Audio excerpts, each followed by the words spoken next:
그 고대 제국 가운데 리디아 제국이 있었습니다. 여기 왕이 이제 크로이소스라고 하는 사람인데, 이 사람은 굉장히 철학적인 그런 학자고 왕입니다. 그런데 그 당시에 그 주변 그리스를 포함해서 왕들 가운데 재산을 제일 많이 가지고 있는, 그 당시에 재산이라고 하면 뭐겠습니까? 지금 있잖아요. 금이 그렇게 재산 가치가 제일 높았다고 합니다. 그래서 금을 비롯한 보화를 가장 많이 가지고 있는 왕이었습니다. 그때 이제 그리스 지역에 유명한 철학자가 있는데, 그 사람 이름이 솔론이라고 하는 사람인데, 이 왕을 방문했습니다.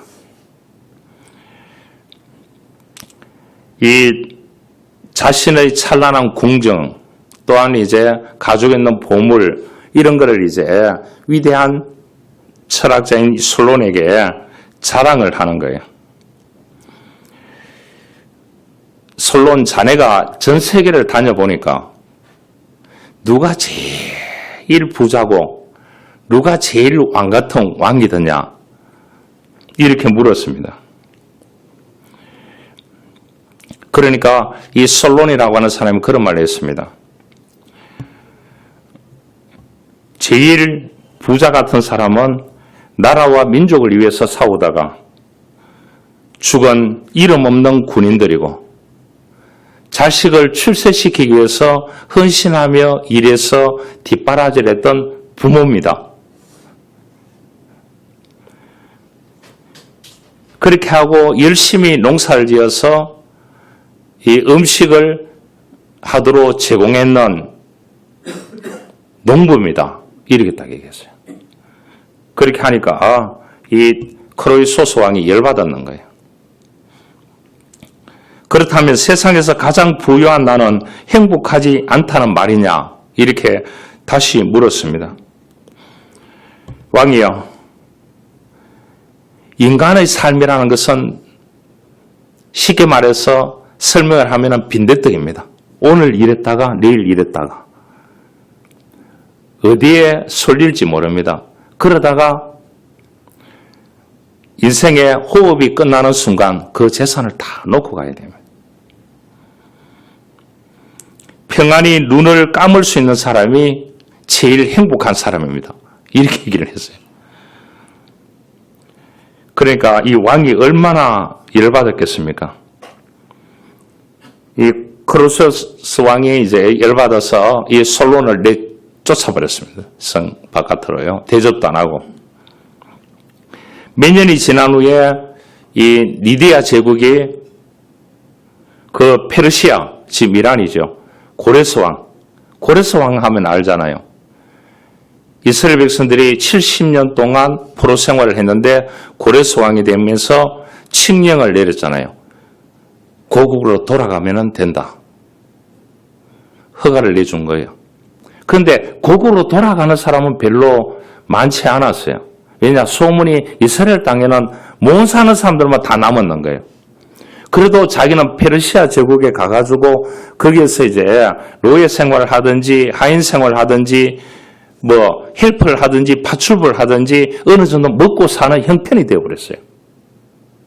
그래서 처음에 돌아올 때 2만 몇천 명밖에 안 돌아왔다니까요.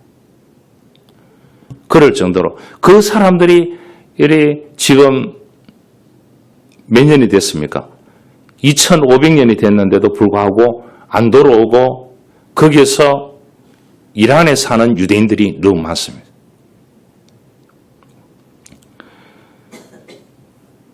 이 크로이소스 리디아 제국을 침공해가지고 이 왕을 딱 잡았습니다. 그래서 왕을 화형대에 딱 세우고 질문을 딱 던졌습니다. 고레스 왕이. 너가 재물도 많고 모든 것을 가졌다는데 이 교만한 왕이여, 너 오늘 죽는다. 그렇게 얘기를 했습니다. 그렇게 얘기하니까 살려달라고 예언을 하는 겁니다. 그러면서 하는 말이 책을 내에 솔론이라고 하는 유명한 학자가 찾아왔는데 그 사람이 이런 얘기를 했습니다. 가진 것이 다 필요 없다고. 코끝에 호흡이 사라지는 순간 금이고 보화고 다 필요 없다고. 그 말이 지금 왕이여 실감납니다 하니까 화행대에서 내려졌어요. 그래서 이 고레스 왕의 고문으로 살아가게 됩니다. 여러분, 우리가 자신의 부와 권력에 도취하지 않고 인생의 끝을 내다볼 줄 아는 안목, 바로 그 시대를 관통하는 역사 속에 참된 지혜가 있는 것입니다. 8.15 광복절입니다. 한 사람이 중요합니다. 한국 역사적으로 봤을 때 광개토 대왕 하면 모르는 사람이 없습니다. 지금 중국 땅에 묘지가 있습니다. 이런 한 사람 한 사람을 통해서 안중근 의사, 유관순, 그 시대에 하나님께서는 그 나라와 민족을 구하기 위해서 한 사람을 사용했습니다. 구약성에 보면은 이 성이 무너지는데 한 사람이 없다는 거예요. 한 사람. 그런데 우리는 얘기합니다. 왜 저 사람은 안 하는데 나만 시키느냐고. 그럼 안 하면 돼요. 안 하면 된다니까. 교회 청소 안 되시면 토요일 제가 청소합니다. 불평한 분은 안 합니다. 여러분, 내가 하는데 왜 저 사람은 안 하냐고 하려고 하면 하지 말라고요. 안 하면 돼요. 이제 우리가 그런 것이 하나님은 누구를 통해서 한다고요? 그 한 사람을 통해서 역사하시는 겁니다. 하나님은 냉정합니다. 알겠죠? 성경에 보면은 해도 된다, 안 해도 된다. 그래, 우리 부모님들은 너무 좋았어요. 해도 되고 도와주고, 안 해도 도와주고, 자빠져 자도 도와주고. 그렇잖아요. 가지 말라는데 가도 돈으로 또 지원해주고. 그런데 하나님은 그렇지 않습니다. 예수님과 성령님은 무조건 하라만 있지, 이 선택권을 인간에게 주지 않았습니다. 그러고 보면은 우리가 하나님을 믿는데 이 우유부단한 성격을 하나님 믿는 사람은 다 고쳐야 됩니다. 그 고치지 못하는 사람은 믿음 없는 사람입니다. 여러분, 공산권에 옛날에 선교사로 갔던 사람들, 성경책, 이 복음의 밀수권 해가지고 성경을 넣어주기 때문에 옛날에는 빨간 성경이었잖아요. 이것이. 이게 왜 이렇게 색깔로 바뀌었는 줄 압니까? 빨간 걸로 하면은 무조건 이게 성경이다 생각하기 때문에 안 되는 거예요. 그 사람들이 일을 해가지고 그 복음의 밀수꾼에게 주는 거예요. 약의 밀수꾼이 아니고요. 마약 밀수꾼이 아니고요. 그 사람에게 돈을 벌어서 성경을 사가지고 주는 거예요. 그 사람이 받아서 목숨을 걸고 그 검색들을 통과해서 공산권에 사회주의 국가에 가서 그 성경책을 전해주고는 그 전달만 하는 거예요. 가서 가르치는 사람이 아니라니까요. 못 돌아왔는 죽었는 사람이 천지입니다. 순교에 있는 사람이. 여러분, 가정에 다 일을 하면 좋다. 파레토 법칙이 있습니다. 2대8의 법칙이 있어요. 2대8의 법칙. 개미 100명을, 열심히 일하는 개미 100명을 모아놓으니까 거기에 20%만 먹이를 잡아와가지고 80개미를 먹여 살리더라는 겁니다. 그 2대8의 법칙이에요. 파레토가 만들었는. 그래서 가족 4사람이다 하면 한 사람이 새 빠지게 일하면은요, 새 빠지게 일하고 그 사람 일찍 죽어보면 돼요. 그러면 그 세 사람은 어느 정도 살아요. 그런데 4사람이 구성원인데 2사람이 일한다 하면 그나마 조금 여유가 생기는 거예요. 그런데 4사람이 구성원인데 3사람이 일해가 돈을 번다 하면 뭐냐? 조금 여유 있게 사는 거예요. 그런데 구성원이 4사람인데 4사람 전체가 이래서 돈을 번다. 그러면은 뭐냐? 풍요롭게 사는 거예요. 그런데 왜 니는 일하느냐? 우리 조상들은 그렇게 얘기하지 않았습니다. 성경에 보시길 바랍니다. 여러분, 60만 장정을 끌고 가는 사람은 지도자 한 사람밖에 없었어요. 그런데 그 가족들하고 합하면 200만 명이 넘는데요. 200만 명을 끌고 가는 그 리더자는 누구였느냐? 한 사람이었다는 거예요. 하나님은 그 사람에게 무엇을 줬느냐? 지혜를 줬습니다. 오늘 성경은 말합니다. 지혜를 얻으라고 했습니다. 명철을 얻으라고 했습니다. 지혜에는 7 기둥이 있다. 그 7 기둥을 제가 제시할 겁니다. 여러분, 여호와를 경외함을 통해서 우리 인식이 바뀌어야 되는 거예요. 왜 옛날 어른들이 안 바뀌었느냐? 그 동네 교회가 딱 서니까 교회 나가니까 인식이 딱 바뀌기 시작하다. 그래서 그 동네가 뭐냐? 전체가 예수를 믿으니까 인식의 변화가 와서 완전히 복음화가 되는 거예요. 우리가 여호와를 경외한다 하면 내 인식의 변화가 와야 되는 거예요. 이것이 뭐냐? 정신적인 부활이다. 지혜라. 그렇게 얘기합니다. 나는 죽어도 안 바뀐다. 그런 사람 예수 믿으면 안 돼요. 그냥 살다가 죽어야 돼요. 여러분, 사람이 살아가면서 무엇을 선택하느냐? 굉장히 중요합니다. 행복하게 사느냐, 불행하게 사느냐? 이 결정은 무엇이 필요하다고요? 여호와를 경외함을 통해서 오시는 지혜를 받고 살아가야 되는 거예요. 지혜는 뭐냐? 통찰력, 인사이트라고도 얘기합니다. 우리가 때로는 어디 가는데 고민을 하고 가는데 번쩍 떠있는 거 있잖아요. 그게 지혜입니다. 기도하고 가는데 번쩍 떠이고, 예배하고 가는데 번쩍 떠이고, 오늘 찬양하고 기도했는데 번쩍 떠이고, 그런 하나님께서 그때마다 성령 하나님을 통해서 성령이 역사하는 겁니다. 뭐와 같이요? 바람과 같이. 여러분, 비바람 받으면서 교회 갈 때가 하나님이 제일 지혜를 많이 줄 거예요. 왜냐? 성령은 바람과 같이 역사하니까. 여러분, 지혜는 뭐냐? 인생의 올바른 선택할 수 있는 능력을 주는 거예요. 우리가 계속 딜레마라는 용어예요. 딜레마라는 용어는 어디에서 왔느냐? 유럽에 이제 그 이야기에서 왔습니다. 아버지가 버스 운전기사인데 동네 마을버스예요. 내리막길로 내려가는데 좌측은 낭떠러지고 우측편에 보니까 이 볕단에다 해야 됩니까? 그게 위에서 이제 손을 막 흔드는 아이가 있습니다. 그런데 브레이크 고장났습니다. 이 버스예요. 마을버스예요. 그럼 8명이 타고 있습니다. 운전수까지. 근데 보니까 자기가 아차 딱 보니까 그 더미에 있는 곡식단 더미에 있는 아이가 아버지가 운전수라고 환영을 하고 있는데 그 아이가 자기 아들인 거예요.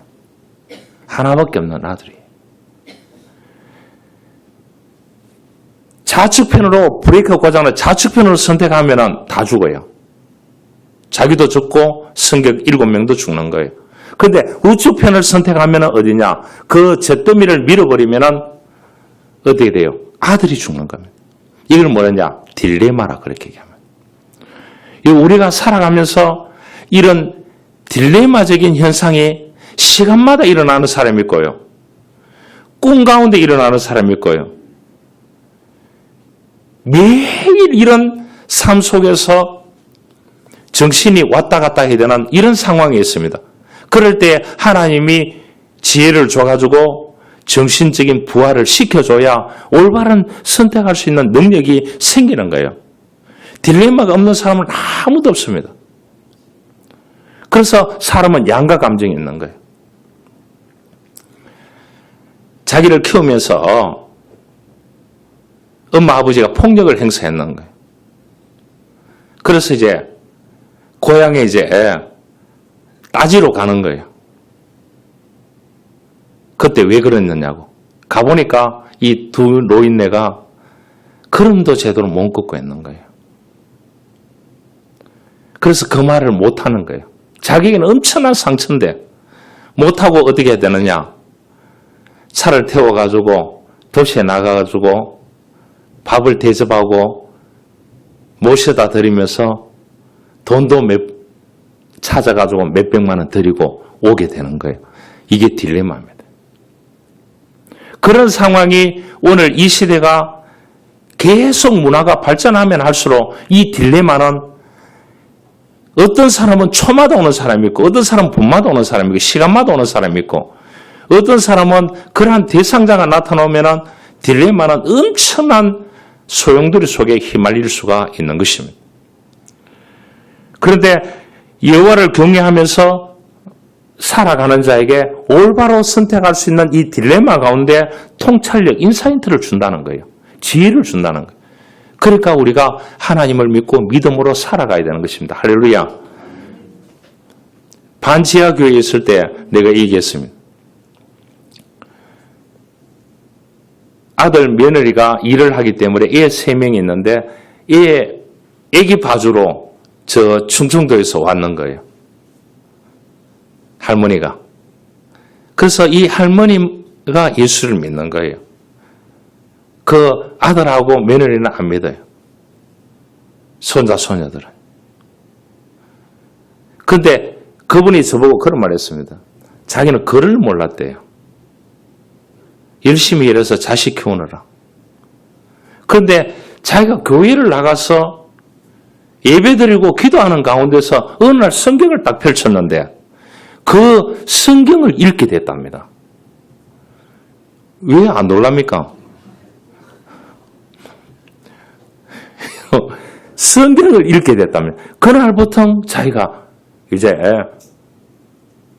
그 성경을 가지고 와서 매일 읽는 거예요. 여러분, 하나님은 인생의 올바른 선택할 수 있는 능력을 여호와를 경외하는 자에게 지혜를 주시는 것입니다. 여러분, 지식이 많은 사람은 많습니다. 그렇죠? 지식이 많은 사람은 많습니다. 그러나 지혜가 많은 사람은 그렇게 많지 않습니다. 똑똑한 사람은 많습니다. 그 분야에 천재적인 재능을 가지고 있는 사람은 너무 많습니다. 이 시대에. 그런데 그것을 활용해서 이 숲 가운데서 수많은 가지를 엮어내는 지혜를 가지고 있는 사람은 그렇게 많지 않습니다. 그건 뭐냐? 하나님께로 위로부터 오기 때문입니다. 여호와를 경외하는 자에게 주시는 것입니다. 지혜는 철두철미하게 하나님께로부터 온다고 했습니다. 그래서 지혜 있는 자는 듣고 학식이 다할 것이요 명철한 자는 전략을 얻는다고 했습니다. 그래서 잠언서에 계속 가보면 여호와를 경외하는 것이 지식의 근본이기를 미련한 자는 지혜와 훈계를 멸시하느니라. 권면을 듣는 자는 지혜가 있느니라. 여러분, 하나님의 말씀을 그 권면으로 받아야 됩니다. 저 내 친한 설교하네. 이렇게 받는 순간 뭡니까? 지혜는 단아를 갚는. 여러분, 지혜는 인생의 안내자요, 처세하는 데 지침이요, 생활의 저울이요, 행동의 길잡이가 되는 것입니다. 우리가 방황할 때에 제대로 목표물을 잡아주는 것이 이 지혜인 것입니다. 여러분, 우리가 살아보던 큰 일이 있고 작은 일이 있고 무거운 일이 있고 덜 무거운 일이 있습니다. 올바른 가치 감각을 가질 수 있도록 하는 것이 지혜인 것입니다. 그래서 우리는 지혜를 얻어야 됩니다. 얻기 위해서는 어떻게 됩니까? 여호와를 경외해야 됩니다. 그 할머니가 예배하고 기도했을 때야 어느 날 성경책 폈을 때 그 성경이 한글이 배운 적이 없는데 읽어지더라는 겁니다.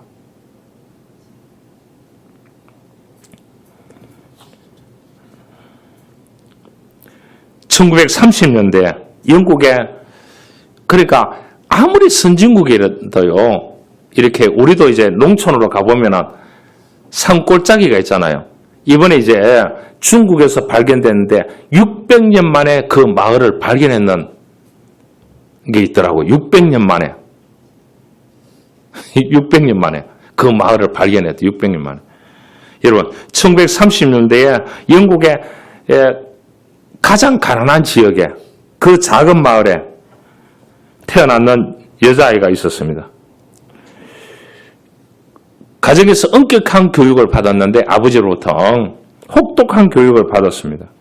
그런데 버스를 타든지 학교에 가든지 무조건 제일 앞자리에 앉아라. 그 아버지가. 그래야 말귀를 알아들을 수 있다. 예, 운전수 뒤편에 타야 차가 들어받쳐도 운전수가 안 죽으면 니도 안 죽는다. 학교에 가서 선생님 앞에 제일 앞에 앉아서 이 침 튀기는 거를 먹어야 네가 성공한다. 이렇게 이제 아버지가 가르쳐 주는 대로 그렇게 했습니다. 교회 와서 기도하고요. 하나님, 아버지가 시키는 대로 되게 해 주십시오. 이런 신념을 품었는데 44년이 지났습니다. 그 사람이 누구냐? 마그리시라고 하는 사람. 세계 정계에서 매우 위대한 인물이 되었습니다. 그래서 1979년도 영국 최초로 여자 수상이 됐습니다. 정계에서 보는 11년 동안 그 여인을 보고 했는 말이 철의 여인이라고 그렇게 했습니다. 이 사람은 찢어지게 가난한 가정에서 가장 시골 중에 시골에서 태어났는데 여호와를 경외하고 그 아버지가 코칭하는 대로 하나님의 말씀을 코칭하는 대로 그대로 따라했기 때문에 철의 여인이 될 수 있었습니다. 오늘 딱 나옵니다. 지혜가 그의 집을 짓고 7 기둥을 다듬고 7 기둥에 대해서 제가 얘기를 해드릴게요. 잠언서 전체 보면은 전체를 요약하면 이 7 기둥이에요. 첫 번째가 뭐냐고 하면은 삶의 목적입니다. 여러분, 삶의 목적을 정해야 됩니다.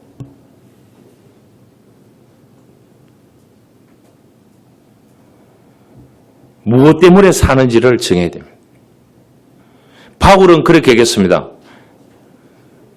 제가 예수 믿고 신학 가게 된 것이 로마서 14장 8절입니다. 우리가 살아도 주를 위하여 살고 죽어도 주를 위하여 죽나니 그러므로 사나 죽으나 주의 것이로다. 이 말씀은 하루도 빼먹은 적이 없습니다. 바울은 그렇게 고백했어요. 여러분, 여러분들의 삶의 목적이 있을 겁니다. 신앙의 목적이 있고 또 여러분들의 이 신앙을 통해서 펼치고자 하는 사업이나 일이나 학업이나 거기에 대한 목적이 있을 거예요.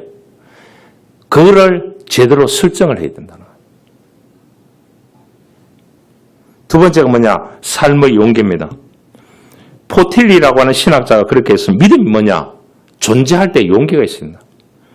하나님을 믿는데 용기가 있어야 된다는 거예요. 불굴이 의지가 있어야 된다. 하나님 믿는 사람이 이것 조금마다 집어치워보고 저것 조금마다 집어치우고 그러면 안 된다는 거예요. 괴테가 그런 말을 했습니다. 독일에.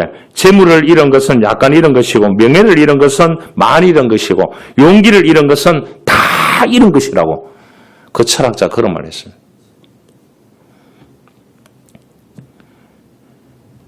삶의 용기가 있어야 됩니다.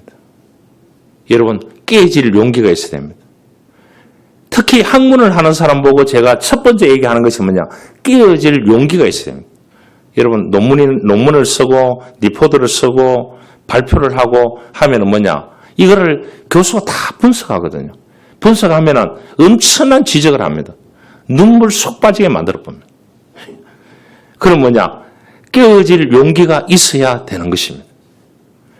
나는 누구한테 욕 얻어먹고 못 산다. 죽으십시오.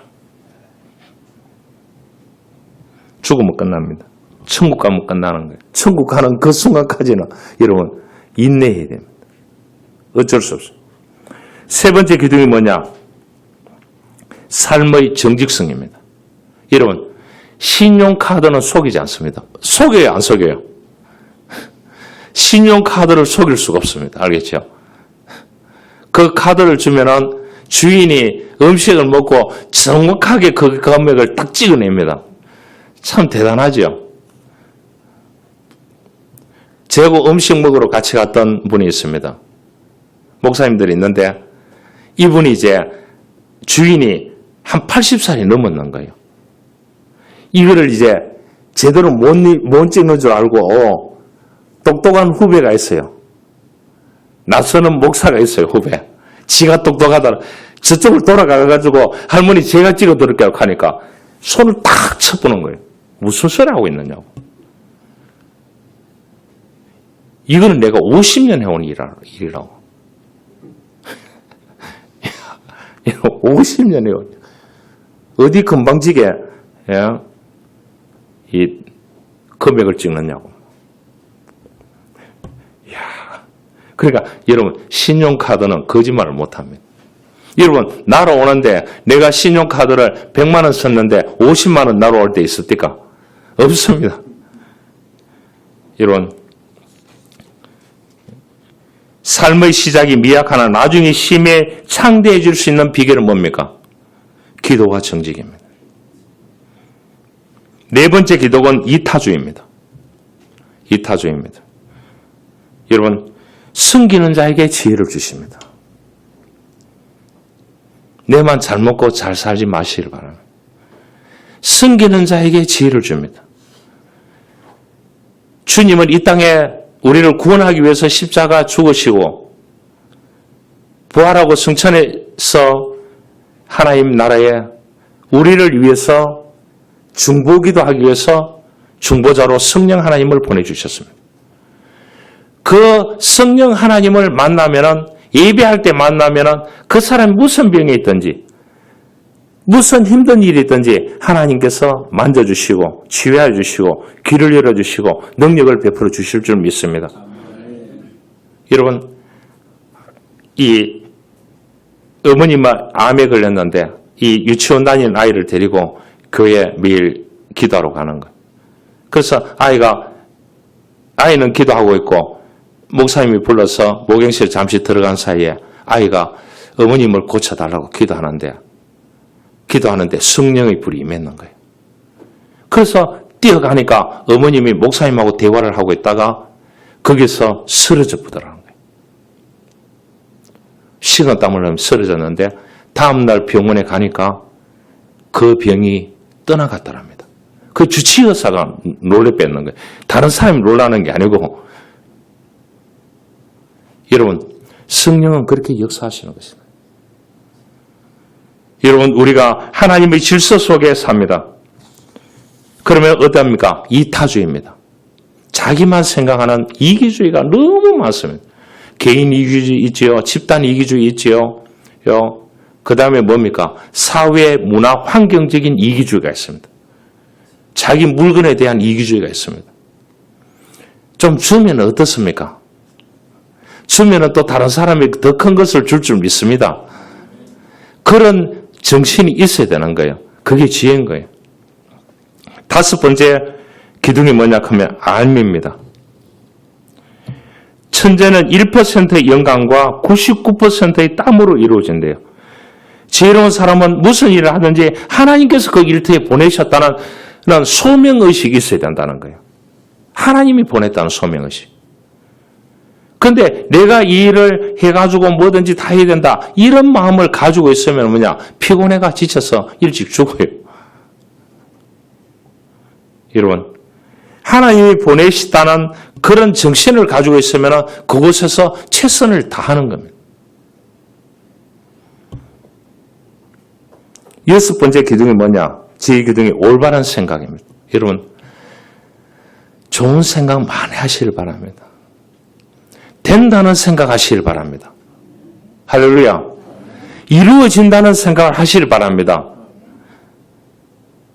내가 소원을 가지고 있는, 내가 꿈을 가지고 있는, 내가 해결해야 되는 문제, 이런 문제, 하나님께서 지혜를 주셔서 내가 생각하는 올바른 생각을 통해서, 기도를 통해서, 예배를 통해서, 영적인 교제를 통해서 하나님께서 해결하여 주실 줄 믿는다는 그 믿음이 있어요. 일곱 번째 기둥이 뭐냐? 믿음입니다. 여러분, 믿음이 있습니까? 누차 얘기합니다. 믿음은 give 플러스 하트입니다. 심장을 준다는 뜻이에요. 믿는 대상자에게 심장을 주고 그분의 심장을 가지고 사는 거예요. 여러분, 부모를 믿는다 하면 부모의 생각과 부모의 지혜와 그를 가지고 살아가야 되는 거예요. 왜냐? 부모를 믿기 때문에. 여러분, 자식을 믿기 때문에 도와주는 거예요. 옆집 아저씨, 옆집 아줌마가 아이를 도와주는 거 아니에요. 그러니까 잔소리하는 거예요. 여러분, 부모가 하는 잔소리를, 부모가 하는 얘기를 듣고 성공하는 사람이 없습니다. 부모가 하는 기도대로 안 된 사람이 없습니다. 그런데 그 고비를 못 건너가는 거예요. 여러분, 24세 이하 된 아이 보고 꾸중하지 마시길 바랍니다. 제가 늘 얘기합니다. 늘 14세까지 뭐라고요? 내가 몇 퍼센트 잘한다고요? 45%밖에 안 잘하는 거예요.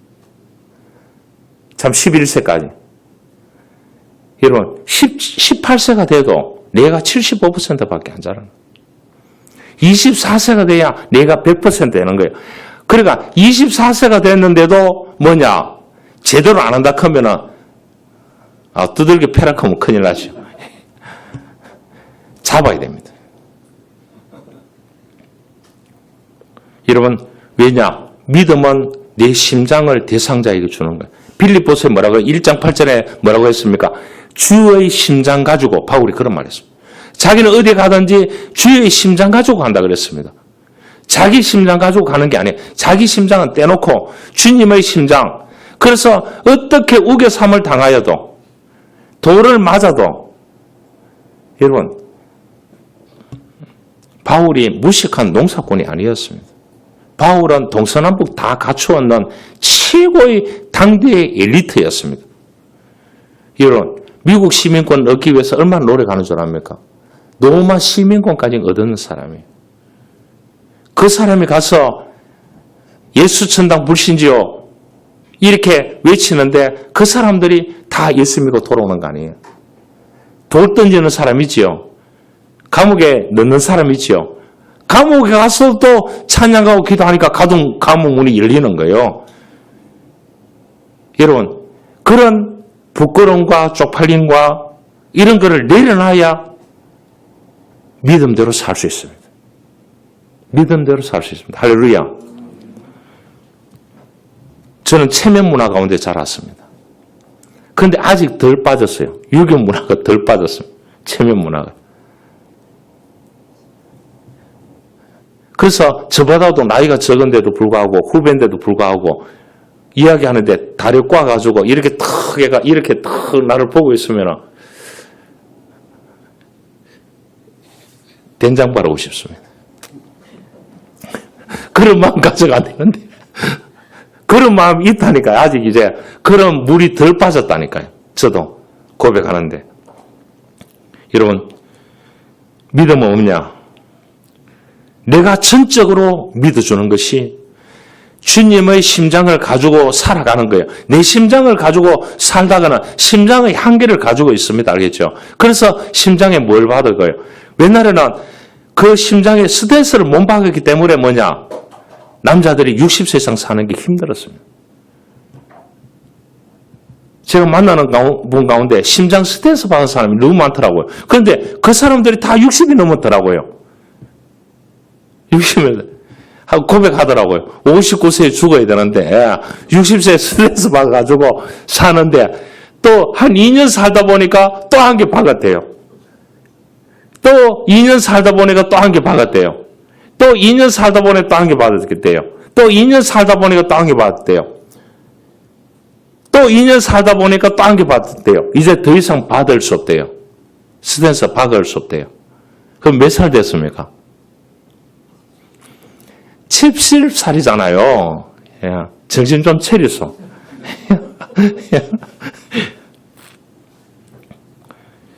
여러분, 3명의 남자가 사막길을 가다가 요술 램프를 만났습니다. 이 만화 같은 얘기입니다. 알겠죠? 만화 같은 얘기를 하는 거죠. 그 요술 램프가 각자 소원을 얘기하면 이 세 남자에게 그 소원을 들어주겠다는 거예요. 그래서 첫 번째 남자가 뭐라고 얘기하느냐. 나를 내 지능보다 10배 좀 똑똑하게 해줬으면 좋겠다. 그러니까 이 요슬램프가 막 주문을 외우니까 이 사람이 한 10배 똑똑해 주더만 하는 말이 그 사막의 지도를 그 모래사장 위에 다 그리더라는 겁니다. 길을 잃고 방황했는데. 그래서 이 남자는 탈출하게 됩니다. 그리고 두 번째 남자는 어떻게 하느냐. 그럼 너는 뭐냐? 이렇게 하니까 앞에 10배 했는데 나는 100배 해주세요. 똑똑하게 해주세요. 그럼 막 주문을 외우니까 이제 뭐냐. 나침반, 별자리 모든 것을 계산할 수 있는 것을 다 되더래요. 그래서 이 사람도 탈출했습니다. 이제 남자 한 명 남았어요. 세 번째 남자가. 세 번째 남자가 남자들이 욕심이 많습니다. 그렇죠? 소유욕이 많아요. 남자들. 그러니까 여러분 남자가 돈 없다 하잖아요. 주머니나 어디나 차 안이나 뒤져보시길 바랍니다. 엄청나게 돈 보물이 나올 거예요. 세 번째 남자는 뭐냐? 10배, 100배, 나는 1000배 해주십시오. 그렇게 하니까 요슬램프가 주문을 막 외우니까 이 사람이 여성으로 바뀌더라고요. 여러분 만화 같은 얘기입니다. 그렇죠? 그런데 의미가 있습니다. 여러분 욕심과 지혜는 다르다는 거예요. 여러분 지혜 있는 사람은 희망을 가지고 살아갑니다. 절망에 이르는 죽음의 병에 이르더라도 여호와를 경외하고 희망을 가지고 사는 자에게 하나님은 그 병을 고칠 수 있는 지혜도 주시는 거예요. 연결할 수 있는 지혜를 주시는 거예요. 내가 아는 장로님 한 분이 이제 병원에 입원했는데 저를 찾았어요. 워낙 친하게 지내니까. 자기 담임 목사를 안 찾고. 제가 가보니까 죽을 것 같아. 자기 변명을 못 찾나. 연결해가지고 제가 브릿지 연결짓기를 해가지고 서울로 가서 살아서 돌아왔습니다. 저한테 엄청나게 잘합니다. 지나가다가도 전화가 와요. 목사님 계시면 밥 사드린다. 그래서 그분이 또 뭐냐? 그 분야에 또 터졌는 거예요. 그래서 이제 응급처치 받는 그 병원에 또 내한테 전화하는 거예요. 와, 기도해달라고. 그래서 또 응급처치가 서울로 갔는데 이 사람이 그런 말 했어요. 저거. 숨만 쉬고 있으면은 좋은 의사를 만나면은 살 수 있다. 명언이 생겼는 거예요. 이분에게는. 여러분, 키르케고르는 그런 말이에요. 절망은 죽음에 이르는 병이지만은 그 병도 그 사람에게 의미를 부여하고 하나님이 주시는 경외하는 지혜를 받으면은 길이 있다고 했습니다. 길이 있다고 했습니다. 여러분, 희망을 가지시길 바랍니다. 1962년 6월 23일 날 뇌성마비로 태어났는 크로스비 아지요. 그분은 2000편 넘는 시를 통해서 이 가스펠송 또 찬송가 이게 이제 가사가 들어와 있습니다. 이 사람이 이제 정식적인 교육을 못 받았잖아요. 이 사람이 그런 가운데서 예수를 만났습니다. 예수를 만나서 어떻게 하느냐. 이 손과 발이 다 떨리니까 여기에 이렇게 여기에 성경책을 꼽아놓고 이런 거예요. 그래서 구약 성경을 5번 읽고 신약 성경을 14번 읽었습니다. 그래서 하나님이 영감을 줘서 수많은 시와 찬송가 또한 가스펠송으로 만들어냈습니다. 이분이 이제 순례자의 기도라는 제목으로 이런 시를 썼습니다. 광야 같은 세상길을 걸을 때 주님이 그늘이 되옵시고 그늘져 어두울 때 빛이 되옵시고 목말라 허덕일 때 샘물이 되옵소서 혹 내가 길 가다 어려운 시험 당할 때 주님의 오른손 내게 펴사 구원하여 주옵시고, 혹 내가 갈 길 몰라 헤맬 때 주는 나의 길이 되옵소서. 주여, 나의 나그네 길 가는 동안 함께하여 주옵시고, 간절히 원할 것은 내가 결단코 뒤돌아보지 않고 앞만 보고 갈 수 있는 능력을 저에게 지혜를 하나님 주십시오.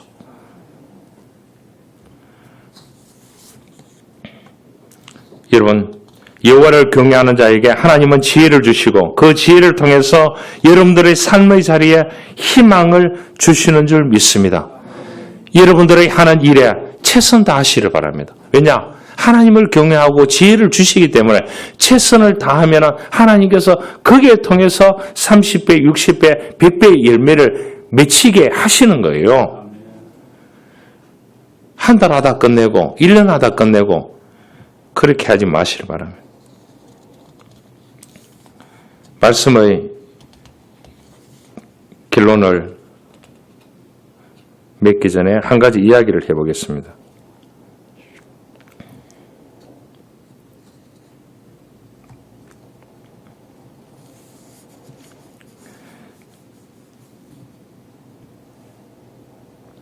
늘 이 의심을 품고 살아가는 한 동네에 청년이 있었는데 산속 깊숙이 혼자 사는 노인을 찾아갔습니다. 찾아가니까 이 사람이 석공인데 무엇을 만드는데 돌을 다듬어서 만드는 거예요. 그래서 이제 이 청년이 나도 좀 배워보고 싶다. 이렇게 해가지고 하니까 이렇게 조각을 해서 돌을 조각해야 된다. 그렇게 하니까 이 청년이 이제 그 돌을 깬다고 힘을 들여서 망치를 깨보니까 다 갈라져 보는 거예요. 그러니까 이 돌의 조각을 만들어낼 수 없는 거예요. 그래서 왜 그러냐 이렇게 물어보니까 그 노인이 그런 말을 했습니다. 지혜롭게 해야 된다고. 이 돌에도 결이 있다는 겁니다. 결에 따라서 쳐야만이 센 걸 가지고 칠 거냐 얕은 걸 가지고 칠 거냐 이 결이 있다는 겁니다. 그 결의 법칙을 따라야만이 이 석공이 될 수 있다. 그 청년이 배웠는 게 그래서 이 청년이 위대한 석공이 되었습니다. 여러분, 우리가 살아가는 인생은 넉넉지 않습니다. 재방송도 없고 다 생방송뿐입니다. 한 번도 가보지 않는 길입니다. 오늘 자고 내일 일어날지도 모릅니다. 아무리 계획해놨더라도. 그러나 하나님께서 우리가 하나님을 경외하고 예배함을 통해서 하나님이 주시는 지혜를 통해서 우리가 승리하는 인생을 살아가는 지혜의 사람이 될 수 있기를 주님으로 축원합니다. 살아계셔서 역사하시는 아버지 하나님 감사합니다. 우리는 살아계신 하나님을 믿습니다. 여호와를 경외하는 자에게 지혜를 준다고 했습니다. 그 지혜를 통해서 희망을 가지고 자신이 주어졌는 삶의 자리에서 최선 다하는 믿음의 사람으로 삼아 주옵소서.